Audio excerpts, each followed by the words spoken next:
మధ్యలో ఉన్నటువంటి పాస్టర్ భాస్కర్ గారు మనకు వాక్యాన్ని అందిస్తారు. ఆయన వారి చర్చి నెల్లూరు బీవి నగర్ లో ఉంటూ ఉన్నది. గత 25 సంవత్సరాలుగా మాకు పరిచయస్తులు.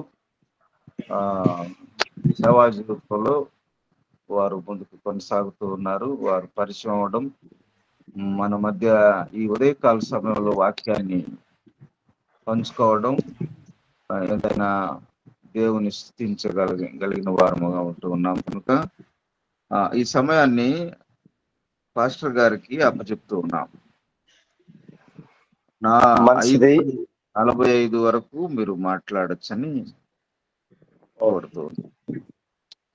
ఓకే, మంచిది. ఉదయకాలం మన ప్రభువు రక్షకుడైన యేసుక్రీస్తు వారి శ్రేష్టమైన నామములో యునైటెడ్ యూత్ క్రిస్టియన్ యూత్ కి సంబంధించిన ఈ గ్యాదరింగ్ లో ఉన్న ప్రతి ఒక్కరికి కూడా నా హృదయపూర్వక వందనాలు తెలియజేస్తున్నాను.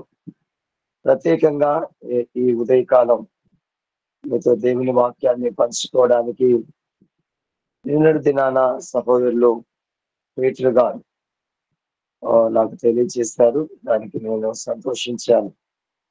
ఉదయకాలం మనం చదువుకున్న 2 శ్రేష్టమైన వచనాలు మన ముందు ఉన్నాయి.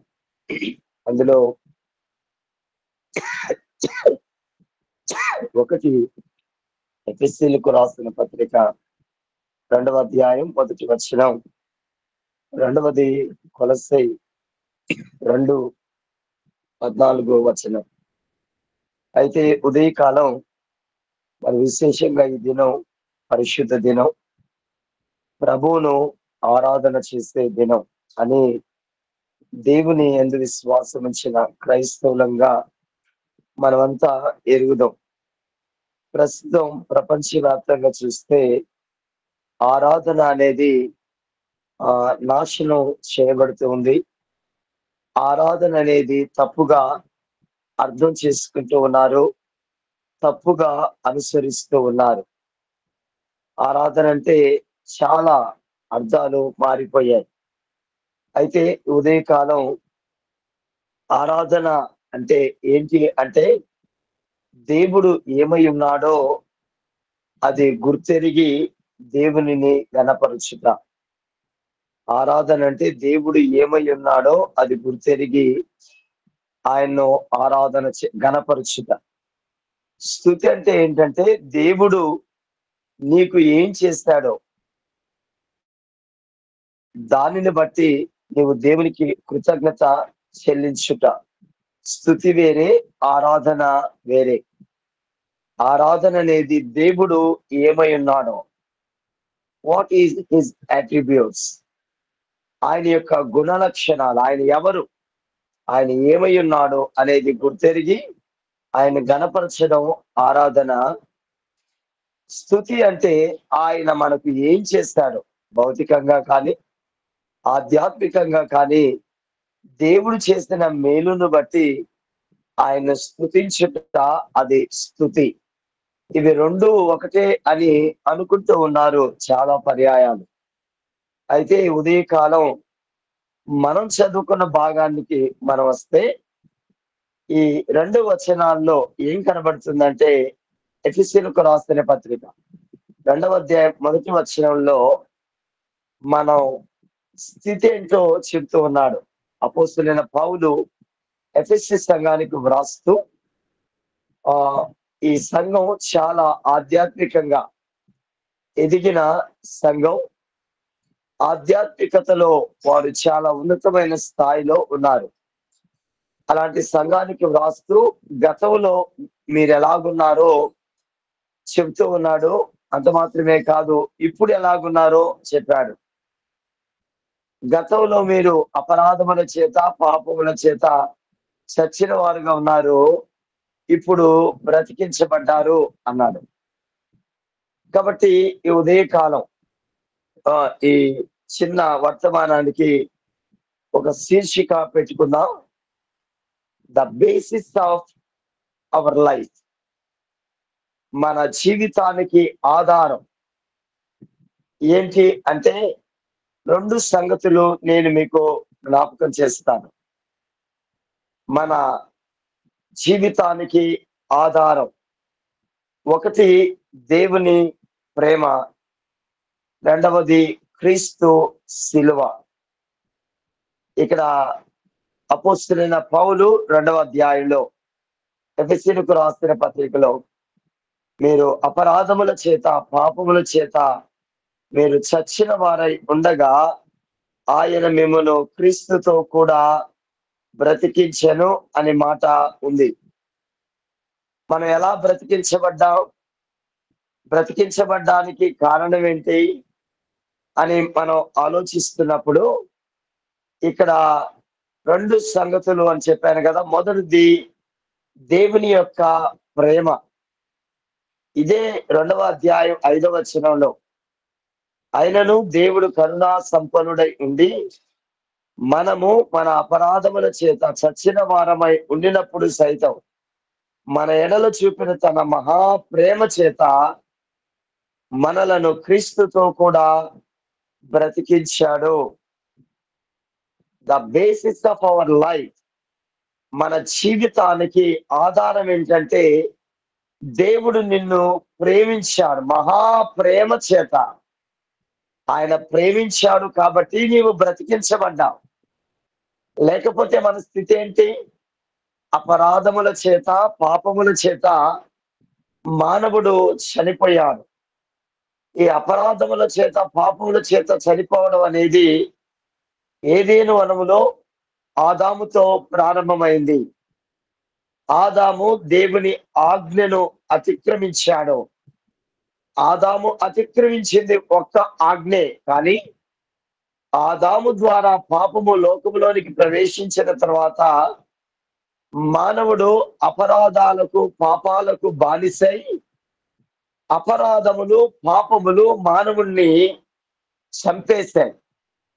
ఎలా చంపేశాయంటే మానవుడు పాపములు, అపరాధముల చేత ఆధ్యాత్మికంగా చచ్చిపోయాడు. చనిపోవడం అంటే ఏంటి? మరణం అంటే ఏంటి అంటే సపరేషన్. మానవుడు దేవుని నుండి వేరయ్యాడు.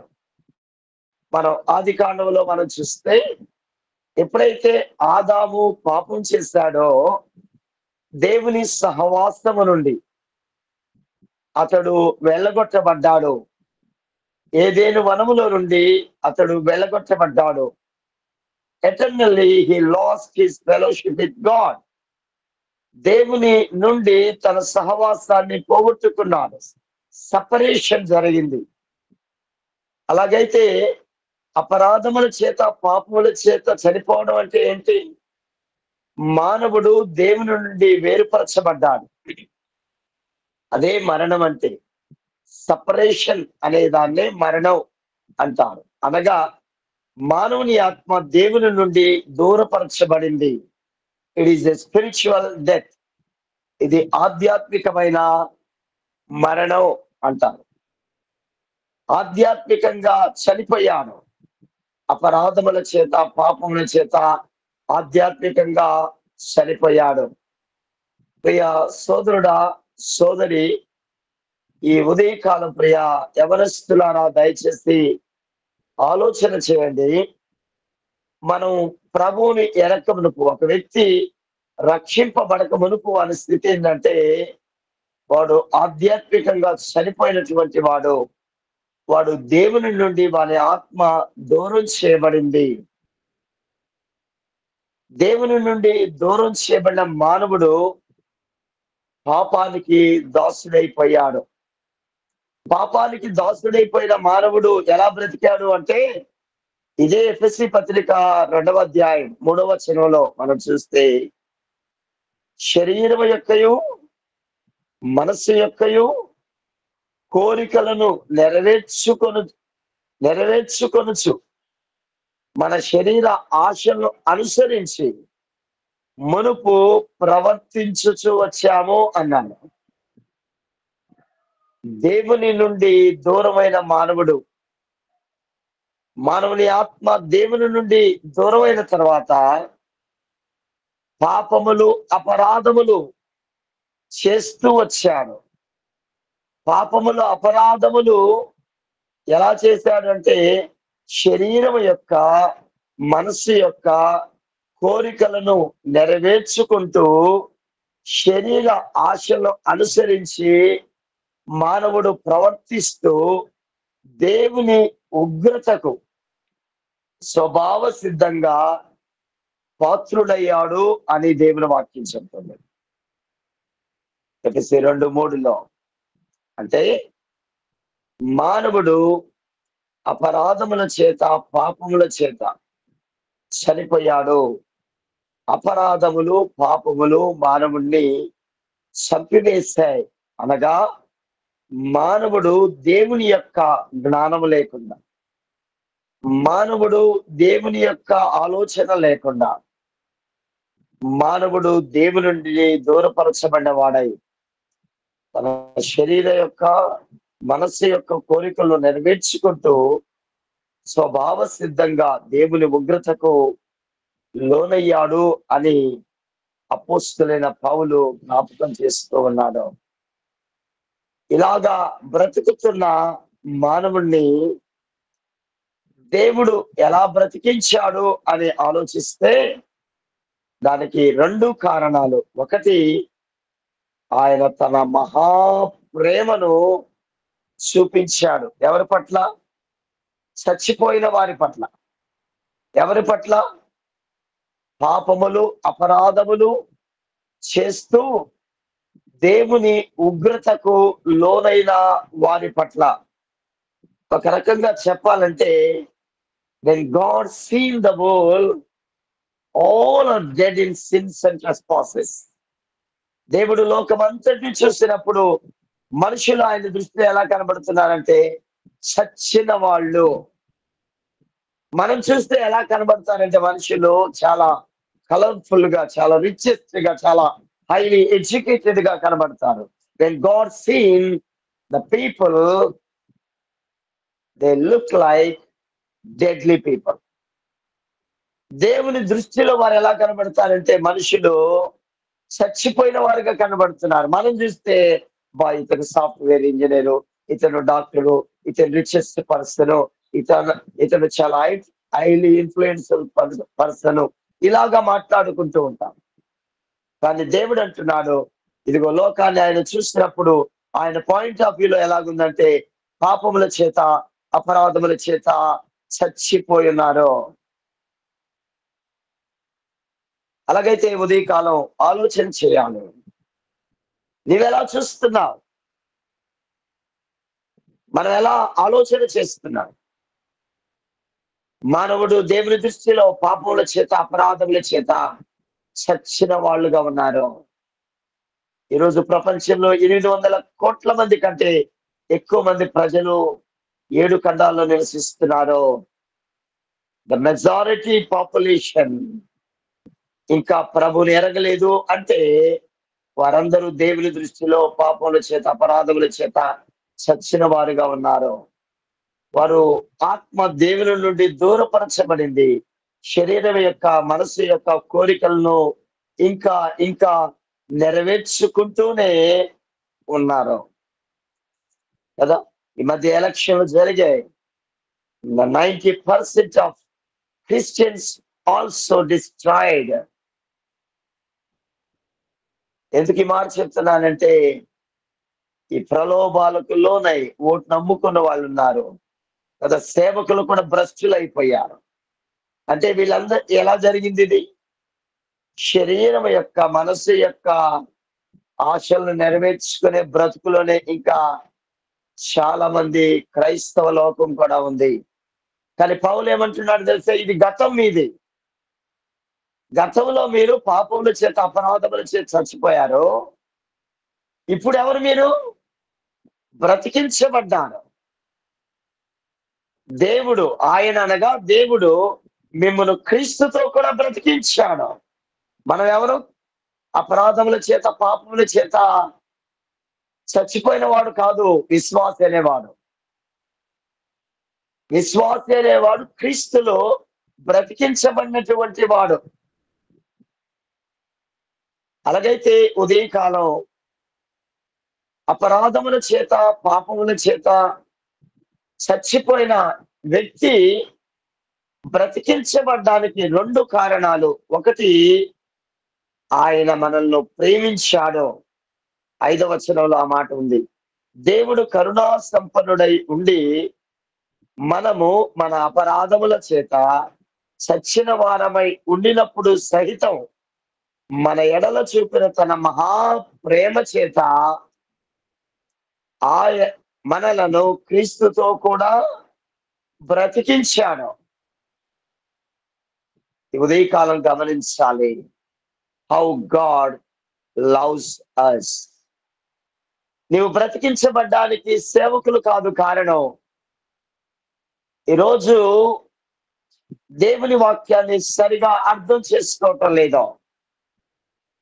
మన జీవానికి కారణం ఎవరు అంటే, మనం బ్రతికించబడ్డానికి కారణం ఎవరు అంటే దేవుని యొక్క మహాప్రేమ.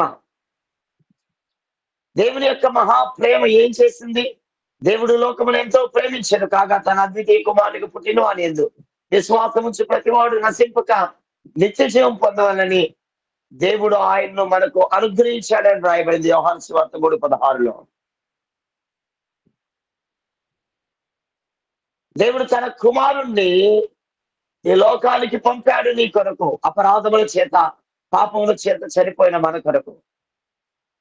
చచ్చిపోయిన వారిని ప్రేమించాడు. పాపములు, అపరాధములు చేస్తూ శరీరం యొక్క, మనసు యొక్క కోరికలను నెరవేర్చుకుంటున్న మనల్ని ప్రేమించాడు. How it is possible? ఇది ఎలా సాధ్యమైంది? You can love anybody like this? మనం ఎవరినైనా ఎలా ప్రేమించగలవా అంటే ఇంతవరకు అది సాధ్యం కాలేదు. ఈ లోకంలో ఒక మానవుడు ఇంకో మానవుడిని ప్రేమిస్తే ఏదో ఒక దాన్ని ఆశిస్తాడు. కానీ ఒక చచ్చిపోయిన వ్యక్తిని ఎవడు ప్రేమిస్తాడు? ఓ చచ్చిపోయిన వ్యక్తిని ఎవడు ప్రేమిస్తాడు? ఓ దుర్మార్గుడైన వ్యక్తిని ఎవడు ప్రేమిస్తాడు? అందుకనే ఇక్కడ ఒక మాట రాయబడింది, తన మహాప్రేమ చేత. దేవుని గొప్ప ప్రేమ చేత మనల్ని ప్రేమించాడు, చచ్చిపోయిన వారిని. ఈ ఉదయకాలం ఆరాధనకు వెళ్తా నువ్వు కొన్ని 10 గంటలకో 9 గంటలకో. ఆరాధనకు వెళ్ళడానికి ముందు try to understand what God done for us. దేవుడు మన కొరకు ఏం చేస్తాడో మనకు అర్థం అవ్వాలి. అది అర్థం కాకపోతే నువ్వు ఆరాధనకి వెళ్తున్నాను అనుకుంటావు, ప్రోగ్రాంకి వెళ్ళొస్తావు. ఆరాధనకు వెళ్ళేవాడికి దేవుడు నీ కొరకు ఏం చేస్తాడో అర్థం అవ్వాలి. అప్పుడే నీ హృదయం కృతజ్ఞతతో నిండుతుంది. అప్పుడే నీ పెదవులు దేవుని స్తుతితో నింపబడతాయి. ఆయన ఏం చేస్తాడో నీకు అర్థం కాకపోతే ఆయన ఆరాధన చేయడానికి నీకు అవకాశం ఉండదు. అలాగైతే ఉదయకాలం దయచేసి దేవుని వాక్యాన్ని జాగ్రత్తగా మనం పరిశీలిస్తున్నప్పుడు అర్థమవుతున్న సంగతిలో మనం అర్థం చేస్తున్నాం. కాబట్టి అపరాధముల చేత, పాపముల చేత చచ్చిపోయిన మనం, దేవుని ఆత్మ మన పాపమును బట్టి దేవుని నుండి దూరపరచబడి ఉండగా కదా మనం ఎలా బ్రతికించబడ్డామంటే దేవుడు నిన్ను ప్రేమించాడు. దేవుడు నిన్ను ప్రేమించాడు, తన మహాప్రేమను చూపించాడు. దేవుడు ప్రేమించి ఏం చేశాడు? God sent his son to us. దేవుడు తన కుమారుని మన కొరకు పంపాడు. నువ్వు బ్రతికించబడ్డానికి కారణం గాడ్స్ ఇమెన్స్ లవ్. దేవుని యొక్క అపరిమితమైన ప్రేమ కారణం. ఇది అర్థం అవ్వాలి మనకి. మనం బ్రతికించబడ్డానికి 2 కారణాలని చెప్పాను కదా. మొదటిది దేవుని యొక్క మహాప్రేమ. ఆయన మహాప్రేమ, ఇక్కడ 2 మాటలు వాడబడ్డాయి. ఆయన కరుణా సంపన్నుడయుండి, he was rich in mercy. ఆయన కరుణలో సంపన్నుడు, అలాగే ఆయన మహాప్రేమ కలిగినటువంటి వాడు. అపరాధముల చేత పాపముల చేత చనిపోయారు కదండి. దొంగలు మార్చబడ్డారు, వ్యభిచారులు మార్చబడ్డారు, వ్యభిచారులు రక్షించబడ్డారు, జూదగాళ్ళు రక్షించబడ్డారు. అంటే కారణం ఏంటి? వీళ్ళందరినీ కూడా ప్రేమించాడు. నిజానికి మానవుడు ప్రేమించబడ్డానికి మానవుడు దగ్గర అర్హతలు ఏమీ లేవు. చచ్చిపోయిన శవం ఉపయోగం ఉందా? ఎవరికి ఉపయోగం ఉండదు. రెండో రోజు నుంచి అంటారు తీసుకుపోయి పూజ చేయండి అంటారు. ఇక్కడ మనం అలాగే కనబడుతున్నాం. చచ్చిపోయిన వారు, అపరాధముల చేత పాపముల చేత చచ్చిపోయిన మనల్ని ప్రేమించాడు. ఈ ఉదయకాలం మనకు అర్థం అవ్వాలి, హౌ గాడ్ లవ్స్ us. అవును ప్రభువా, నిజమే. ఒక్కసారి ఈ గ్రూప్ లో ఉన్న మనం ఒక్కసారి మన హృదయాన్ని పరిశీలన చేసుకుంటే మనం ఎంత పాపాత్ములమో మనకు అర్థమవుతుంది. మన ఆలోచన ఎంత చెడిపోయిందో, మన హృదయం ఎంత చెడిపోయిందో, మన శరీరం యొక్క మనసు యొక్క కోరికలను ఎలా నెరవేర్చుకుంటూ బ్రతికామో గతంలో ఆలోచన చేస్తే అవన్నీ మనం బయటికి చెప్తే ఏ ఒక్కడు కూడా మనతో స్నేహం చేయడు, ఏ ఒక్కడు కూడా మనల్ని ప్రేమించడు. But God loves us.